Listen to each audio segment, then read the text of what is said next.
Bismillah ar-Rahman ar-Rahim. Assalamu alaikum wa rahmatullahi wa barakatuh. Brothers and sisters, it's Gabriel Romani. Every time we talk about intimacy, it's considered taboo. People's eyebrows go up and people's ears tune in. Some people say, wow, this is something that we need to talk about. Others say, wow, how dare you talk about these things. So when it comes to intimacy, yes, it is a very critical yet sensitive topic. Why? Because it's the most intimate aspect of a relationship. It is lovemaking that produces love, which is children. It is the thing that bonds husband and wife. What nikah makes halal, one of the things. But today I'm going to talk to you about, by request from parents, what about intimacy and intimacy education when it comes to our kids? What, when, how should we approach this issue? Now, why is this a problem? Why is this being brought up by parents? Because we live in a very hyper sexualized society where intimacy is being talked about in movies, in songs, pretty much all over the place. And our own Muslim children living in the West, right, going to school, dealing with different cultures, different backgrounds of different colleagues, friends, whatever they have, definitely the topic will come up. Definitely they will know certain things about it. And a lot of times, because the taboo in our cultures and sadly the big distance between the parents and their children, they're not comfortable. The parents themselves are not comfortable to talk about it. And of course, the kids, the children themselves do not want to talk about it. Oh, mom, what do you mean? Oh, dad, I don't want to talk about this. Oh my God, it's disgusting. But of course, they're interested. They inquire about it. They go and search online. They are exposed sometimes to pornography, material. You have their friends bringing in the school pictures and so on. Their bodies are changing, getting closer to puberty or hitting puberty. And of course, they want to understand themselves. They want to understand the desires. So how does a Muslim family, husband and wife, tackle this issue? Can they have what's called, education on intimacy? And the answer is yes. If we look at the culture of the Prophet ﷺ and the companions, we find a very interesting proof that can be used as a proof in their social dynamics. They used to get married very early, meaning that they would be exposed to intimacy very early. The concept of it, Aisha radiallahu anha, when she got married to the Prophet ﷺ to consummate the marriage anyway, when it came time to it, the women, the older women of that area took her in and prepared her and so on. We find in some hadith, they would say, you'll not marry her until I take her for a day or two and prepare her, for the marriage night. So they used to take pride in this preparation. We find that the Sahaba used to get married early. The Prophet used to encourage the shabab, the youth, to get married early, meaning that their youth used to be exposed to intimacy very early. Hence, they would need some kind of education around it or some kind of knowledge that would come from the elders, from those who are experienced.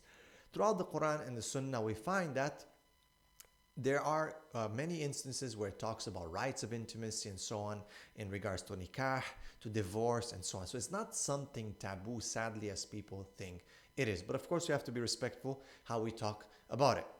Now, what do we do? Fast forwarding to the 21st century, here we are dealing with being attacked from one side with pornography, non-Muslims, the way they look at intimacy. You're a loser if you're still a virgin when you're a teenager.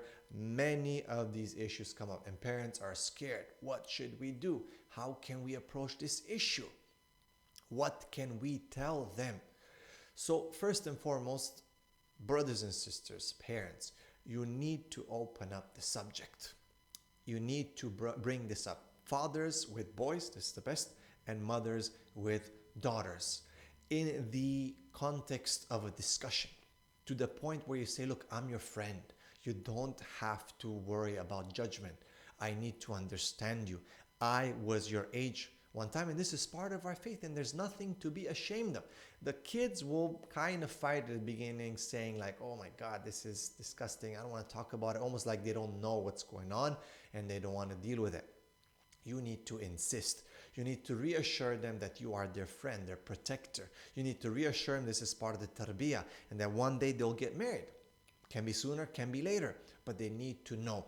And you also need to tell them that there's a lot of vice out there, a lot of problems, and you don't want them to be exposed to the wrong information. So it's better that you as a parent discuss this. That bond, the friendship amongst, between the parent and the child is very important. They have to feel like they can trust you. If you're just coming from above, just judging him all the time, arguing, fighting, there's no connection between the father and the son, the mother and the daughter, the father and the daughter, and mother and the son. It'll be very hard for both parties to open up to this discussion. So you have to build to that. While you're a new parent, you have to build to this together, inshallah, to reach that status where you can have this discussion comfortably. I'd rather have my children talk to me about these issues than other, friends who are not Muslims or who are corrupt or anything like that. So I make sure I build the relationship where we reach the point we're comfortable to talk about this thing. Now you can introduce the topic based on look, I know what's going on, or some event that takes place that you're both exposed. Let's say something happens in the news. Let's say by mistake something is shown on TV. Let's say something happens in the school. That is a perfect teachable moment where you can say, you know what, let's talk about this. No shame in it. Let's talk about it. What happened? What is this? What is right? What is wrong? What is the importance of it? And what is not? This is not an act to be ashamed of, yet it is an act that can be shameful when it becomes a sin, right? So the parent has to bring context in, has to bring, what does the Quran and the Sunnah talk about it? What did the Prophet do? How do we protect ourselves? How do we enjoy this thing? What are the reasons? What are the limitations? Where is marriage coming to place? And so on and so forth. So this has to be a very open discussion. Look for those teachable moments. Look for those teachable moments. Tell them, I know what's going on in your school. I know what's going on in society. You know what's going on. Let's not beat around the bush. Sometimes you have to be very direct. They're going to laugh. They're going to giggle a little bit, but it's going to get down to it. And maybe you're going to have to do it more than once till you build that trust and that comfort level where the child can say you know what, I need to talk about this. Don't give up at the first attempt. You're going to have to take a few different attempts. In education, again, we always emphasize on that teachable moment. Is it when it means basically there's context that's conducive to that discussion. Something has happened. Something triggered the ability or the opportunity to have the discussion on that subject, right? You can't be talking about food and all of a sudden you're going to say, hey, how about we talk about intimacy? No, something happened. Something was brought forth, something in the media, whatever it is. And now you're saying, you know what? Let's talk about this. What do you think?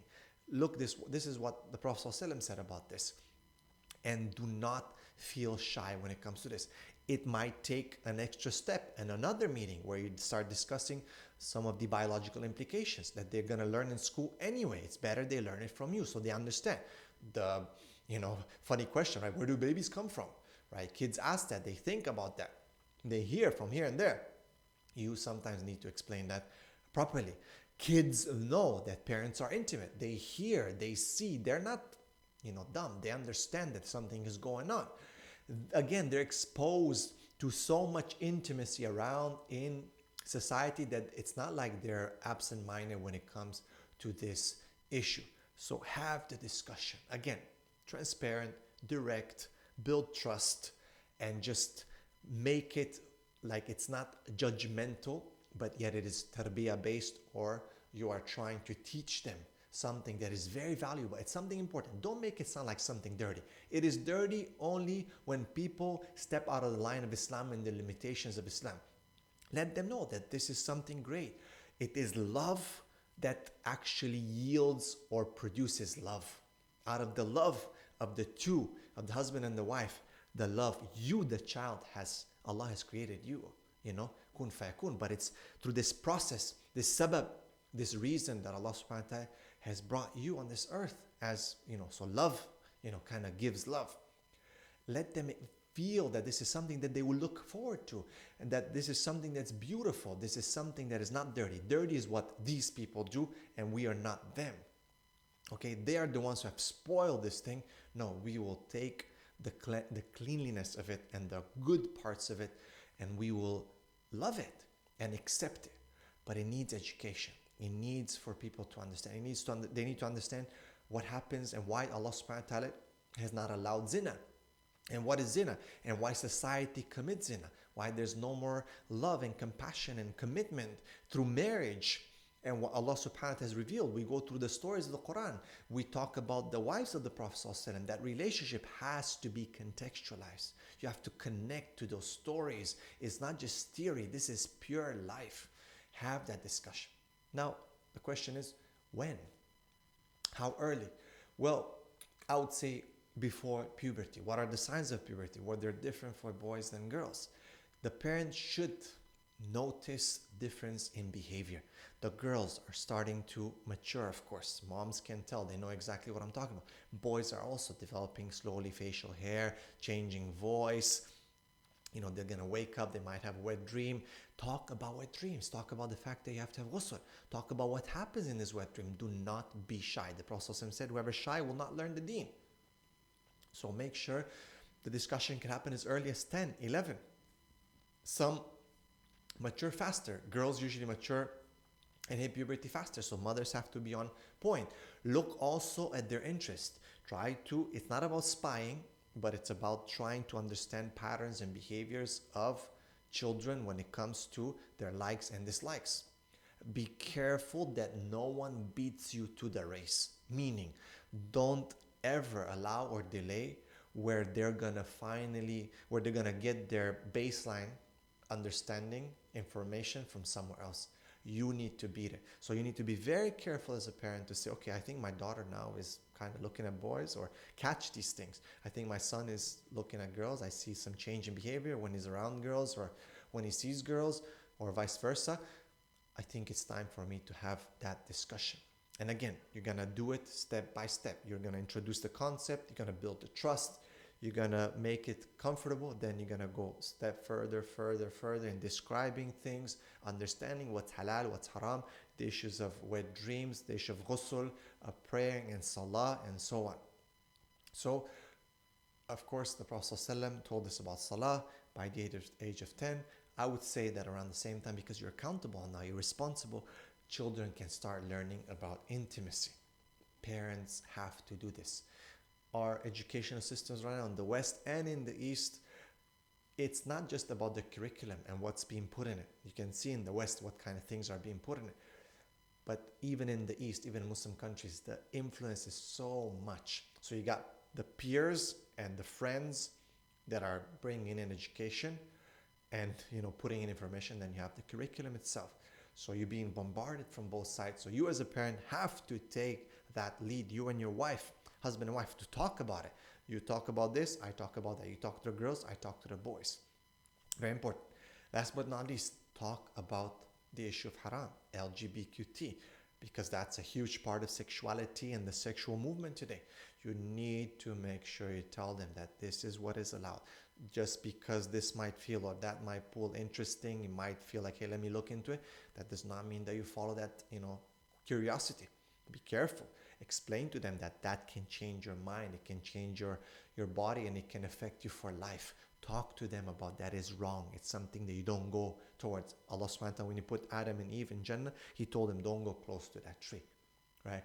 Tell them, not always about just positive. No, the negatives have to be explained as well. Why? Because I say so? No, because this is the sunnah of Allah. So explain to them that this homosexuality issue, lesbianism, this is not something. It's being pushed. Explain to them the propaganda. Explain to them the context. Explain to them the war of ideologies that's taking place. They do understand. You might think that, oh, they're just kids. I don't know. They're just my little babies. They don't understand anything. No, they do understand. Don't undermine that. Make sure they understand that there is a war of ideologies, and let them not fall prey. That they have to arm themselves and protect themselves with the correct ideas, the correct iman and aqidah, to protect themselves and their progeny, to have a proper life, to have the correct God-given life between husband and wife, the love and love-making and intimacy between husband and wife, not a man and something else and a woman and something else. Because these days it's not just a woman, man, and man. It can be all kinds of other things, right? There's no limits to what these people will do. But we have to emphasize to them that in Islam there's limits. The Prophet ﷺ told, al-halal bayin wal-haram bayin. This is, the halal is clear and haram is clear. And between them there's doubtful matters. Stay away from that. Protect your faith, and he says that Every king has his limits, and the limits of Allah are the muharramat, what Allah has made haram. So hold on to these things. They need to understand that. You need to not be shy when it comes to this, because the enemy of Islam are not shy. They are pushing every single day forward aggressively. And guess what? The praise are our children. So we need to save our children by having these discussions, proper manners, proper adab, with correct understanding, and build that relationship. I want my kids to consider me not only as a father, but as someone that they can get advice to.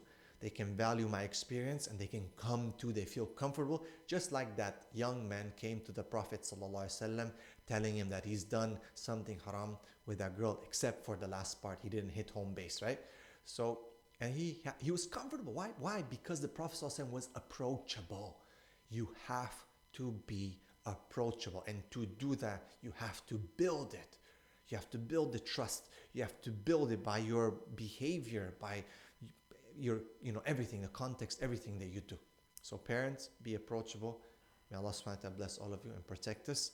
Okay, talk about the issue of intimacy. Assalamu alaikum wa rahmatullahi wa barakatuh.